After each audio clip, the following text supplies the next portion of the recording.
guys, welcome back to another episode here at Full Throttle. Thank you very much for tuning in on today's episode. Today we're taking a look at how to do a compression check on an M111 engine.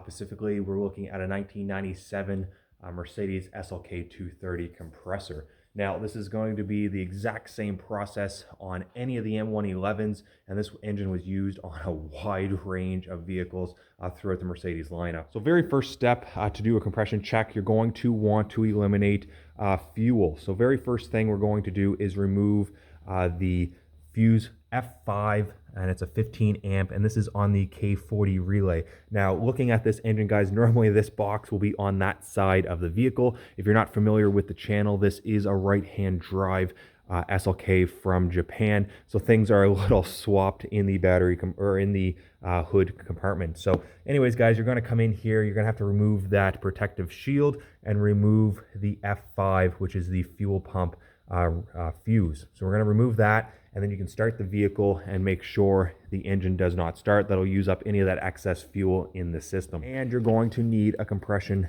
tester kit. So I will leave a link down in the description below for everything used in today's episode, including this kit. This is a brand new kit I just recently purchased, and we're going to be testing it out in today's episode. The very next thing we can do, guys, is start to remove some of these ignition coil plugs, which are these here. And then we will need our socket to remove the bolts on the two ignition coils themselves. We're going to need a ratchet and a socket. These are 10 millimeter head bolts.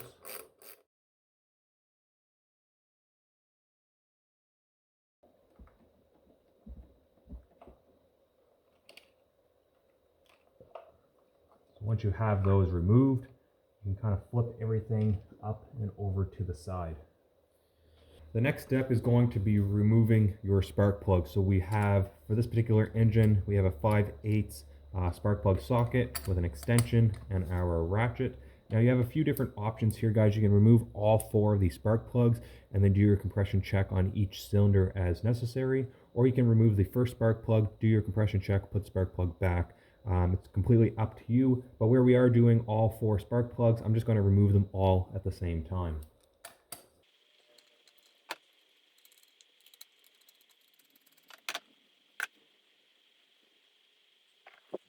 At this point, guys, we can now find our proper adapter size from the kit.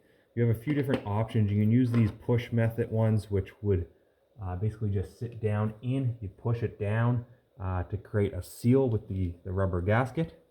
If you have two people with you, somebody to start the vehicle and one to hold that, that's a great, much quicker option. But where we are doing this as a solo, I have to use one of these threaded inserts. So basically you have to match up to make sure you have the same thread size as your current spark plugs. And then we're going to screw this onto the hose. As you can see here, that will screw right on.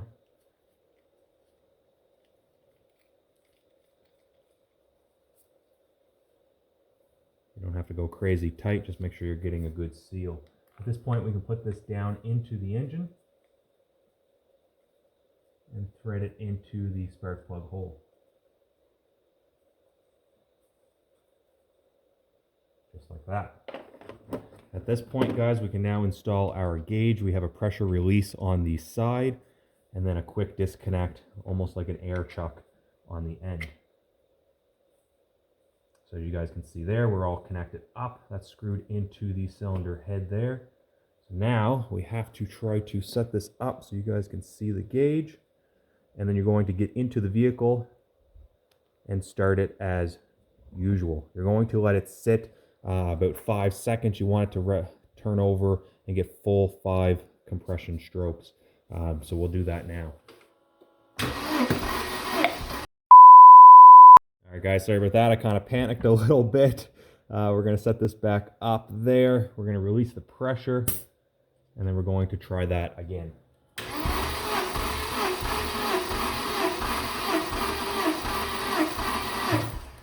Alright guys, as you see there, we've done our first reading. In around 161 on the first cylinder.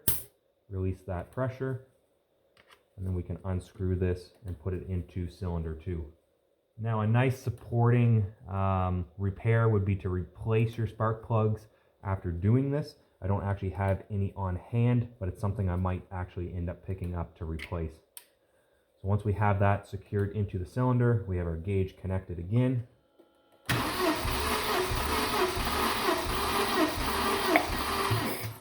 All right, guys, so on cylinder 2, we're coming in at about 170 PSI.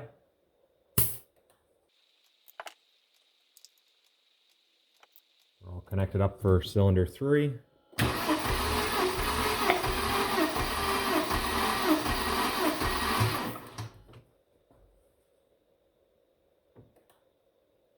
All right, guys, cylinder 3, we're coming in at around 160.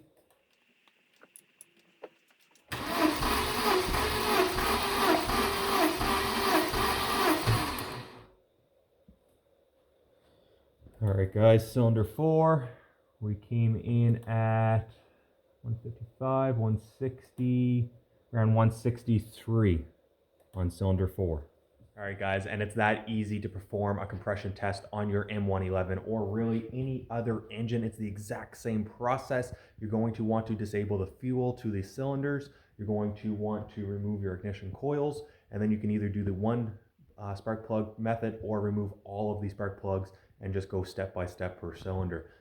It's completely the same process, like I said, and the readings you're going to want to see no more than a 10% variance between the lowest and the highest reading. So from here we were 160 was our lowest and 170 PSI was our highest reading. Overall, very happy with that, guys. I hope you enjoyed today's episode. If you have any other questions on how to do this, leave them down below. Hit that like button if you enjoyed today's episode. Smash that subscribe button if you aren't currently subscribing to the channel. So grateful for all the love and support, and just a couple clicks, guys, means so much to me and helps the channel grow that much more to bring you guys bigger and better content. But I can't wait, guys. The summer's coming. We're gonna have a ton more content for the SLK and of course the C63 that is still sleeping over in the corner. But again, guys, I won't waste any more of your time. Hope to see you in the next one. Until next time, you guys know what to do. Keep her at full throttle.